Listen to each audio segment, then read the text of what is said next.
Welcome back, Guardians. I am playing Iron Banner. It is Thursday, a late day. I think I already did a stream earlier about just the random shit in the shop and all that stuff. So I am chasing some bright dust. Cool. I'm the only one talking in this lobby, which means that nobody else should have to hear what I have to say. So still haven't figured out how to earn points. I think it's directly related to the way we score in this matchup, in this mode. So yeah, I got 18 out of 50. So if I hang here for a little bit,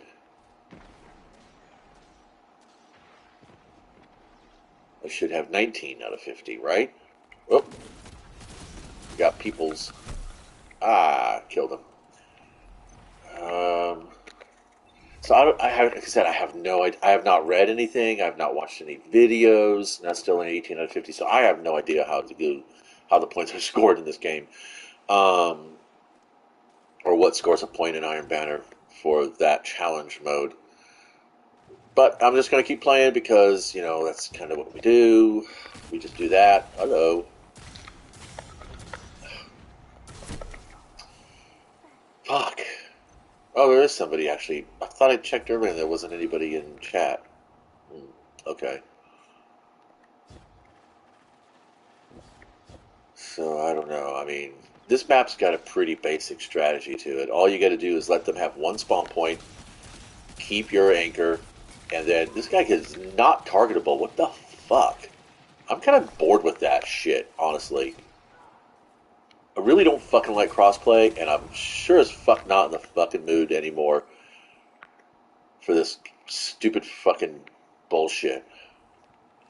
I mean, this game could totally benefit from geolocking. It really can. Just die already. Alright, let's see if that gave me anything. So that's not really I think it's out of capturing command posts. I think that's what it is. You'll get points for capturing. Or defending, maybe? I don't know. Wah! Fusion rifle. Jotun, of course, because it requires absolutely zero skill to use. I don't know. I'm going to keep saying it. I'm going to keep saying it until they fucking nerf hunters so fucking hard into the ground that you can barely get through a patrol zone. But if you want to play this game, play a hunter. Otherwise, as a Titan or a Warlock, you're just basically on autopilot. It takes no skill whatsoever to play a Titan or a Warlock. I'm not kidding. And I'll prove it. I'm going to prove it. In Final Shape, I've already decided that, yes, I am going to go ahead and buy the Final Shapes expansion. Lightfall will be free to play at that point. I just didn't want to pay for an expansion that just thematically didn't really match up with what I envisioned Destiny to be, or how I envisioned my character to be in Destiny. I was all excited when the Red War was announced, Destiny 2 was first announced. They were like, we're going to lose our light. I was like, fuck yeah! Get some grit and some stakes in this game for a change. That'd be fucking amazing, narratively speaking, because I stay in Destiny for the narrative. But then the storyline just started getting all, it's all based on interpretation and stuff like. It's like this stupid fucking fuckery asinine bullshit they fucking spill out on fans, Star Wars fans when it comes to Galaxy's Edge. It's like, well, these are representations of the heroes and based upon legends and lore. And that's fine. Not everybody thinks Odin is a one-eyed god, even though he's specifically described as a one-eyed god in the saga. Not everybody thinks that Baldur is the shining god, even though he's specifically, you get my point. Rewriting the canon because you put yourself into a fucking pigeonhole is just, not cool. It shows that you're a lazy writer or you're an inept writer. And that's not on the game design. That's purely on the story writing. I mean, I'm an artist, okay? You guys know this. We've been listening to the channel for any length of time. And I have a narrative universe for the majority of the paintings that I do. And at one point, just for the whim, I decided to throw a little Easter egg into a couple of the paintings of a character that has not been seen yet before in the series. And immediately, as, fans and customers will do, they start picking it apart and trying to figure out what this means. And my long-standing, collectors, I would just tell them, oh, it's the studio mascot. And they go, yeah, I recognize it. I was like wondering, how does it fit in with the storyline? I says, well, do you want it to fit in the storyline? And, so for them alone, I spun a little headcanon for them. I says, you just put it anywhere you want. It's there because, people who've been following my work understand what the mascot means and what its relevance is to, or its importance to my creative process and everything like that. And it's just basically, it was kind of like an inside joke, when you're that third friend group and you get to the primary friend group and the primary friends are like doing stuff. Oh, you remember that time? Blah blah blah. And you're like, no, I wasn't there. Oh, sorry. I guess you had to be there. And then it's just like that softly cruel laugh that they give. That's kind of what I was doing. I know it's mean and petty, but hey, I was about 20 years younger than I am right now. I'm far less wise and far more cocky. Yeah. But yeah, so eventually I did incorporate, that particular character into the whole of the canon of the universe. And I deliberately left the history of the world as open as possible. So I gave myself narrative wiggle room. I gave myself room to grow into the campaign. And I'm going to tell you right now how I learned to do that. It wasn't from any English class. No, no, no, no. There was no instructor or professor who enlightened me into that little idea. Nor was there any interview that I read about a particular author or anything that might have inspired, me at any point in time in my creative process. No, this was all from playing Dungeons and Dragons. After about my third or fourth year of playing D&D as the forever DM, I realized that if you put in too many founding elements in your background story, in your lore, it pigeonholes you and it restricts you creatively for anything else that might come afterwards. Not to mention, if any players wanted to do anything completely nutty, it also fucking hobbles them as well. And it's like, I don't want to restrict my players. My players are my characters, and what they want to do is important to the narrative and the whole of the universe that we play in, just as anything else. And the same way goes for the characters that I put into my drawings and my sculptures and my paintings. I don't want to restrict their potential. So I learned really fast, just give the characters, give the players just enough to work with, to set them in the set, to put them in the setting relevant to, what the story is at the time, or what the plot will be at the time, or what the, inciting incident is going to be at the time, or however you want to say it. I mean, old school D&D did a lot to set up a quasi-railroading kind of sandbox, where it's like you have narrative agency, but you don't have any plot choice. You are going to end up facing down, the final boss. You are going to get the MacGuffin. You have to get the MacGuffin. That is the quest. And, very, very infrequently, I won't say rarely, but very infrequently, I did have player groups that were like, fuck the quest. Let's go, let's go vandalize the town. Let's go rampage on, the keep and stuff. And it's like, yeah, okay, you want to do that. Now you get the whole guards, you got the entire battalion of guards after your asses now.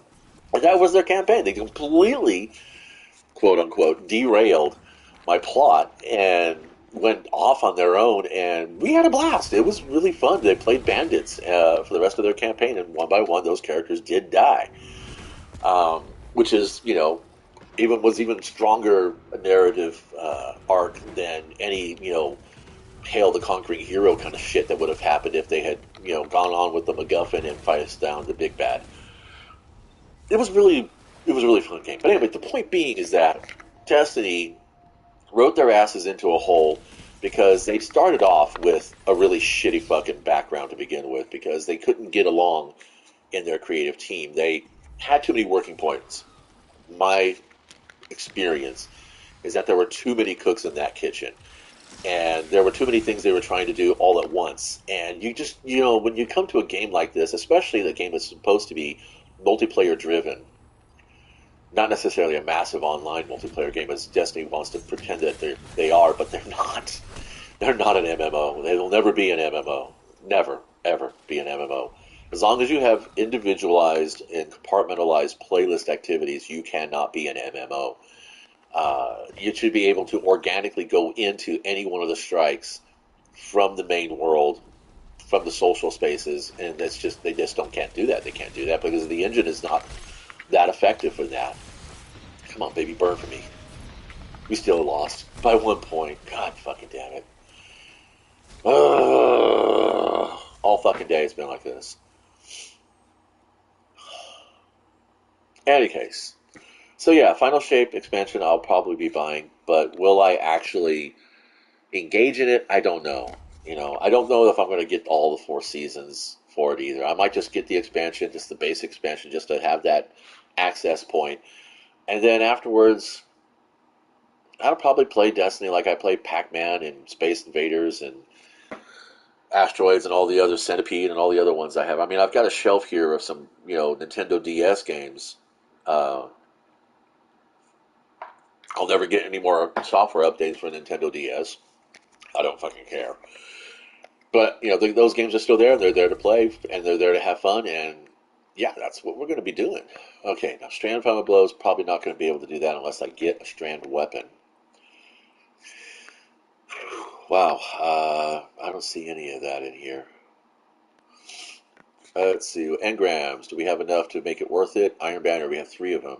How much Glimmer do we have? Only 50,000. We're going to need more.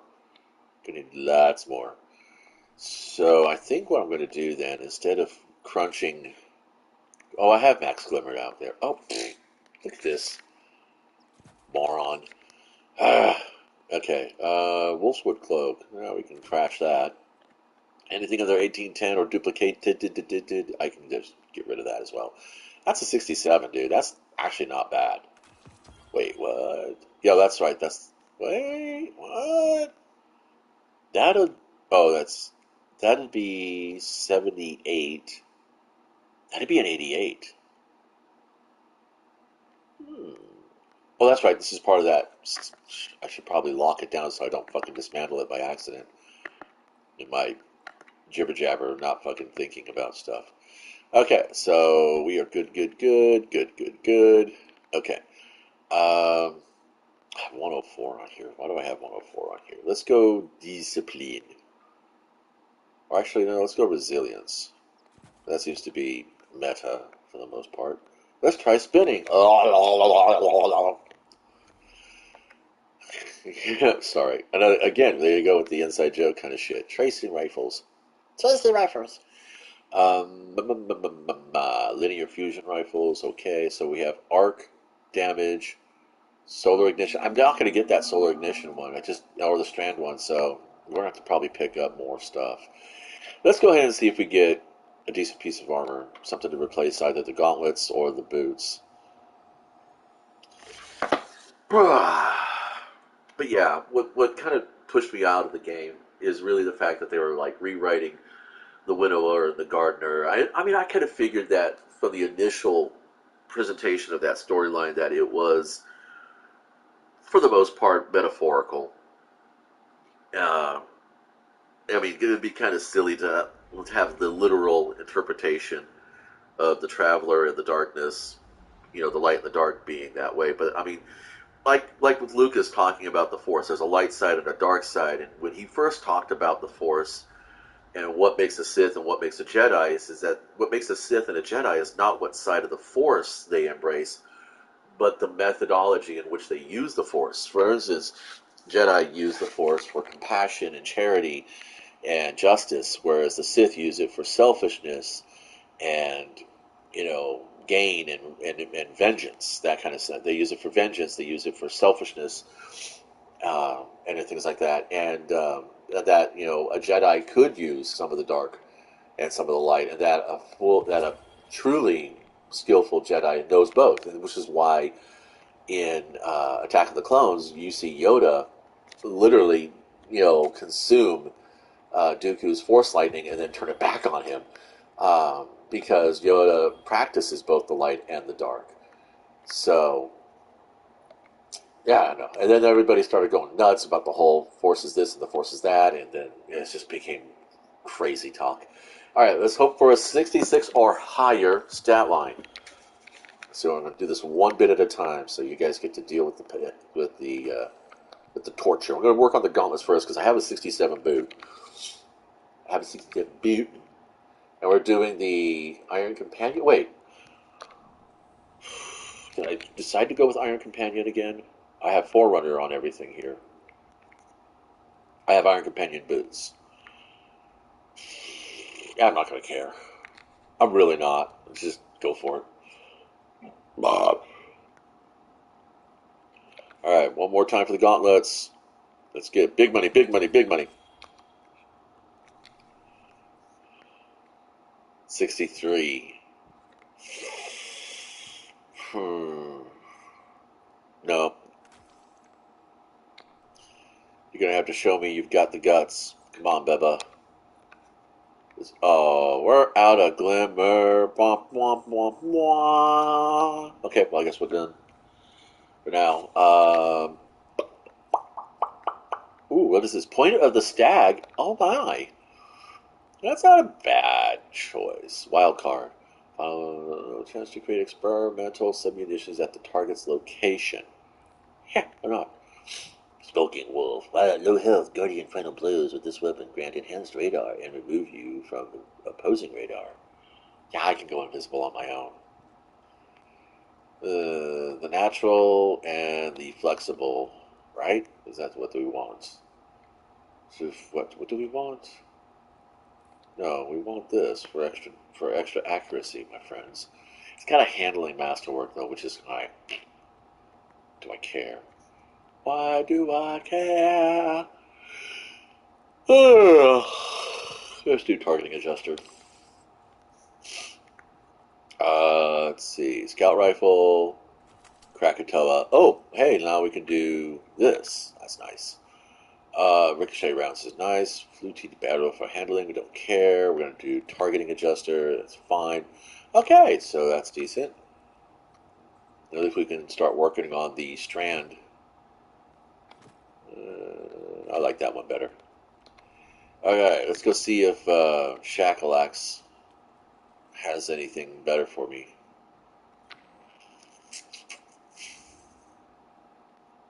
Let's see. We're going to grab that. And Void Slayer. Okay. Hunter Slayer. I like that. Let's see. Don't care. Come on. Go faster, my friend. Go faster. Do it. You can do it. Just push. Push. We almost have enough glimmer. Okay, there we go. Don't care about sniper rifles. Although I am curious about this one. I have been playing with this one. It's actually pretty fun. Don't care about the Survivor's Epitaph. I have a fusion rifle here, but I also have the Bastion. It's a 3-shot spread over a 780 charge rate. I'll be pushing out more rounds per minute in this mode than in this guy. Even though it's got a 480 charge rate, this is much better.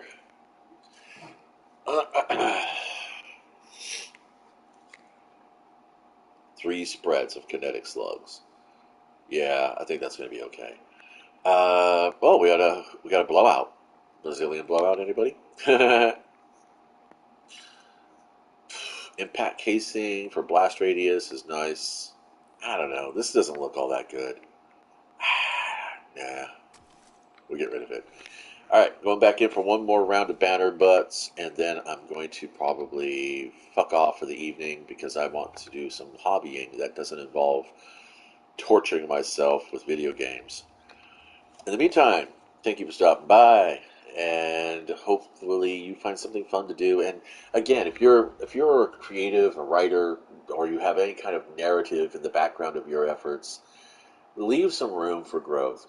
Don't just write yourself into whole. You don't need to give anybody, your audience, regardless of who that might be. You don't need to give your audience every stinking little detail. Kind of, have your masterwork behind it, but you don't need to reveal it all. Have your have some ideas basically, and then as the characters you create engage with the audience, and the audience reacts to the characters, watch how that interplay goes, and that will inform what your choices are later on. But if you're one of those that has I got a dozen different worlds I want to express here, then by all means, go ahead, blast through your content, and then sit there and scratch your head, later in your later part of your efforts, going, what do we do now? Don't do prequels, my friend. Not unless they're really integral to the story at large. There's no point in doing prequels. That kind of information could be done in organic exposition. Anyway, I digress. Thanks for stopping by.